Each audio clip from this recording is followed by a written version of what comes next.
Hello বন্ধুরা, তোতা পাখির বাড়িতে তোমাদের সকলকে অনেক অনেক স্বাগত। তো আমরা আবারও চলে এসেছি দারুণ একটি জমজমাটি পর্ব নিয়ে। তো ভিডিওটা কেউ একটু স্কিপ না করে দেখতে থাকো। আর দেখো সকালবেলায় এখানে তোতা পাখিরা সবাই মিলে ঘুমোচ্ছে। তো চলো দেখে নেওয়া যাক আজকের পর্বটি। বাবা, এই শীতের ভোরে ঘুমটা ভাঙতেই যায় না। কিন্তু ঘুমিয়ে থাকলে তো হবে না, আজ তো অনেক কাজ আছে। যাই বাইরে গিয়ে আমি কাজগুলো করতে থাকি। তোতা পাখি দিয়া বরং আর একটু ঘুমিয়ে নিক, এই পরে দিয়াকে ডাকবো। যাই এখন বাইরে গিয়ে কাজগুলো করি। বাবা, ঠিক সকাল হয়ে যায় কখন কখন, রাত্রে ঘুমোতে না ঘুমোতেই যেন সকাল হয়ে যায়। চাদরটা ভালো করে টেনে দিয়ে যাই, ওরা বরং আর একটু ঘুমাক। ও এ কি, মা মনে হচ্ছে বাইরেই বসে আছে। কি ব্যাপার, মা যে এখানে বাইরে বসে? আর উঠানটাও তো মনে হচ্ছে কেউ ঝাড় দিয়ে দিয়েছে, একদম পরিষ্কার দেখা যাচ্ছে। মা, কি ব্যাপার, আপনি এত সকাল সকাল উঠে গেছেন যে আর বাইরে বসে আছেন? কি হয়েছে, আপনার কি শরীরটা খারাপ লাগছে মা? না না বৌমা, শরীর খারাপ কেন লাগবে?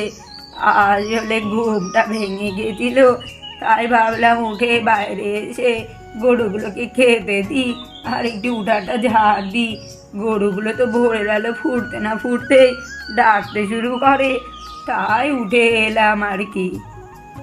সে উঠেছেন ভালো কথা, তা আপনি এত কাজ কেন করতে গেলেন? ঘুম থেকে উঠে বাইরে তো একটু চুপ করে বসে থাকতে পারেন।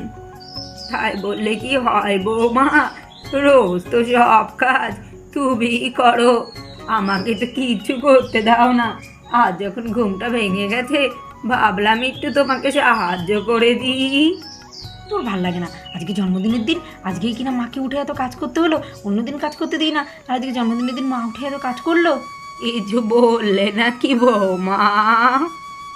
না না মা, আমি কিছু বলিনি। বলছি যা কাজ করেছেন করেছেন, এবারে আপনি যান, স্নান করে পুজো করে আসুন। আপনাকে আর কোনো কাজ করতে হবে না, অনেক কাজ করে ফেলেছেন। আমি একটু তোমাকে সবজিগুলো কেটে দিয়ে যাই। না না মা, কোনো দরকার নেই, আপনি যান, স্নান করে পুজো করতে যান। আচ্ছা ঠিক আছে, আমি তবে যাই, স্নান করে ঠাকুরকে পুজো করে আসি। কখন কখন সকাল হয়ে গেছে আর বৌদি বাইরে এসে একা একা কাজ করছে, কখনো ডাকবে না। বৌদি, তুমি তো আমাকে ডাকতে পারতে, একা একা এসে রান্নাঘরে কাজ করছো, আজকে তো অনেক কাজ আছে।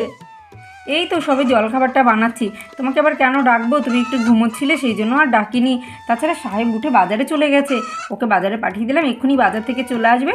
তারপরে তোমরা দুই ভাই বোনে মিলে ঘরটা সাজিয়ে ফেলবে, আর রান্নার দিকটা আমি সব করে নেব। রান্নার দিকটা নিয়ে তোমাকে মাথা ঘামাতে হবে না। এসব তো ঠিক আছে, কিন্তু মা কোথায় গো বৌদি? আর বলো না, মা স্নান করে ঘরের পুজোটা করলো, তারপর এসে এখানে বসছিল। তো তখন আমি মাকে বললাম প্রিয়া দিদি আপনাকে ডেকে পাঠিয়েছে, আপনি যান বরং প্রিয়া দিদির সঙ্গে একটু দেখা করে আসুন। কিছুতেই যেতে চাইছিল না জানো তো প্রিয়া দিদিদের বাড়িতে, অনেক কষ্ট করে রাজি করে প্রিয়া দিদিদের বাড়িতে পাঠালাম আমি। ও, তুমি দিদিভাইদের বাড়ি পাঠিয়ে দিয়েছো, বেশ করেছো। এই সুযোগে আমরা বাড়িটা সাজিয়ে ফেলবো। আর বলছি বৌদি, দিদিভাইকে সব বলে রেখেছো তো? হ্যাঁ হ্যাঁ, প্রিয়া সবই জানে। ও মাকে নিয়ে একবারে আমরা এদিকে সব রেডি করব, তারপর মাকে নিয়ে টুবলুকে নিয়ে একবারে চলে আসবে। আচ্ছা আচ্ছা, ভালো করেছো। তুমি বরং এদিকে রান্নাটা কমপ্লিট করো, আমি যাই স্নান করে তাড়াতাড়ি রেডি হয়ে নিই, তারপর বাড়িটা সাজাতে হবে তো। হ্যাঁ, তাই যাও বরং। এই বেলুনটা লাগানো হয়ে গেলে ব্যাস, বাইরেটা সাজানো কমপ্লিট হয়ে গেল। ব্যাস, এবারে ঘরে গিয়ে দেখতে হবে দাদাভাইয়ের ওইদিকে সাজানো কত দূর হলো। বৌদি, এই যে দেখো বেলুনগুলো লাগিয়ে কেমন লাগছে ঘরটা, দেখো তাড়াতাড়ি তাকিয়ে। আরে দিয়া, কি সুন্দর লাগছে গো বেলুনগুলো লাগিয়ে ঘরটা, সত্যি খুব সুন্দর সাজিয়েছো তোমরা। কিন্তু ঘরের ভেতরটা যে তোমরা কি করলে আমি তো একটু গিয়ে দেখতেই পারছি না। তাড়াতাড়ি রান্নাগুলো শেষ করে গিয়ে দেখতে হবে ঘরের ভেতরটা কেমন সাজালে। তো বৌদি, তোমার রান্না কত দূর, আর কতক্ষণ লাগবে? এবারে তো মাকেও ডেকে পাঠাতে হবে, আমাদের তো সাজানো মোটামুটি কমপ্লিট। তোমার রান্না কি হলো? এই তো দেখো না, এইদিকে চাটনিটা করছি, আর এই যে দেখো পায়েস হয়ে গেছে, আর এইদিকে ফ্রাইড রাইসটাও তো হয়ে গেছে, আর চিকেন কষাও কিন্তু একদম রেডি হয়ে গেছে। চাটনিটা করছি, চাটনিটা করে নিলেই কিন্তু আমার রান্না মোটামুটি কমপ্লিট হয়ে গেল, আর আমি তো আগেই রেডি হয়ে গেছি। হ্যাঁ বৌদি, তোমাকে কিন্তু আজকে খুব সুন্দর দেখতে লাগছে জানো তো। তুমি এত সুন্দর সেজে গুজে কী করে যে এত রান্না করলে কে জানে।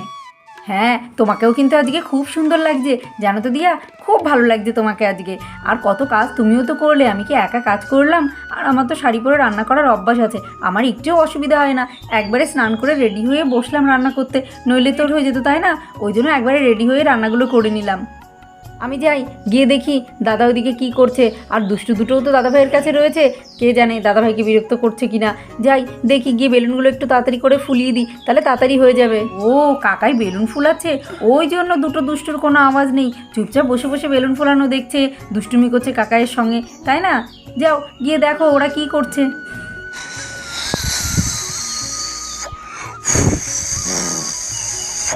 বাবা, বেলুনগুলো ফোলাতে ফোলাতে আমার দম লেগে গেল। দিয়া যে কোথায় গেল? বাইরে দুটো বেলুন সাজাতে দিলাম, ব্যাস, আর ঘরে আসার নামই নেই। মামা মামা আমাকে দাও, আমি বেলুন ফুলাবো একটা। ভাই তুই তো পারবি না, তুই তো ছোট, তাই না? কাকাই আমাকে দাও, আমি একটা বেলুন ফুলিয়ে দিই। না না কাকাই, তুমি আমাকে দাও, আমি বেলুন ফোলাবো। পরে কেউ বেলুন ফোলাতে পারি না, আমি খুব ভালো বেলুন ফোলাতে পারি। দাও আমি একটা বেলুন ফোলাই। তোদের আর বেলুন ফোলাতে হবে না, দুটো বেলুন তো ফাটিয়েছিস, আর বেলুন ফোলাতে হবে না। বেলুন এমনিতেই কম আছে, বেশি বেলুন আমি আনতে পারিনি। দিয়াটা যে কোথায় গেল, কখন আসবে কে জানে। কি রে দাদা ভাই, তোর কি হলো? আমি কিন্তু বাইরেটা সাজিয়ে চলে এসেছি, তোর কত দূর? দে দেখি দুটো একটা বেলুন আমিও ফুলিয়ে দিই এবারে। না না, তোকে আর বেলুন ফোলাতে হবে না, এই তো হয়ে গেছে বেলুন ফোলানো কমপ্লিট। এই বেলুনটা লাগিয়ে দিলেই হয়ে গেল। তুই বরঞ্চ টেবিলটা তাড়াতাড়ি করে সাজিয়ে ফেল, কেক টেক সব নিয়ে আয়, তাড়াতাড়ি করে সব সাজিয়ে ফেল। আর ওইদিকে আমি প্রিয়ার দিদিকে ফোন করে দিচ্ছি, বলছি মাকে নিয়ে চলে আসতে। আচ্ছা ঠিক আছে, আমি তাহলে টেবিলটা সাজিয়ে দিই। দাদা ভাই এই যে দেখে নে, আমার কিন্তু পুরো টেবিলটা সাজানো হয়ে গেছে, মোটামুটি আমাদের সব কাজ কমপ্লিট। আর বৌদির ওইদিকে রান্না বান্না সব শেষ হয়ে গেছে। তুই দিদিভাইকে ফোন কর, তাড়াতাড়ি মাকে নিয়ে চলে আসতে বল। দিয়া, ভালোই তো সাজিয়েছিস সব কিছু দিয়ে। দিদিনের হ্যাপি বার্থডে হবে, কি মজা! দিদিনের হ্যাপি বার্থডে হবে, আমি কেক খাবো, কি মজা! আমি কেক খাবো, কি মজা, কি মজা! আরে আরে পিয়া মা, এইভাবে চোখ বন্ধ করে আমাকে কেন হাঁটাচ্ছ? আমি তো হাঁটতেই পারছি না, মনে হচ্ছে এক্ষুনি পড়ে যাব। চোখ বন্ধ করে তুমি আমাকে কোথায় নিয়ে আসলে এত সাজিয়ে গুজিয়ে? আরে জানি, ওই তো মা চলে এসছে, তাতে সব খাবারগুলো ঢাকা দিয়ে দিই। প্রিয়া তুমি একদম চোখ খুলবে না মায়ের, সোজা মাকে ঘরে নিয়ে যাও, ঘরে নিয়ে একবারে মার চোখ খুলবে। আচ্ছা আচ্ছা বৌদি, আমি মাকে নিয়ে ঘরে চলে যাচ্ছি। তুমি তাড়াতাড়ি বাইরের কাজগুলো সেরে ঘরে চলে এসো, লেট করো না কিন্তু। প্রিয়া মা, আমি পড়ে যাব, তুই আমার চোখগুলো ছাড় মা। বাবারে, চোখ বন্ধ করে আমাকে কোথায় নিয়ে যাচ্ছে কে জানে। বন্ধুরা, আমাদের বাড়িতে কি অনুষ্ঠান হতে চলেছে তোমরা কি কিছু বুঝতে পারছো? তো জানতে হলে চোখ রাখতে হবে বারবি ভিলেজ স্টোরিতে। তো পরের পর্বে তোমরা সবটাই দেখতে পাবে। তো আজকের মতো এখানেই বিদায় বিদায় ছোট্ট বন্ধুরা।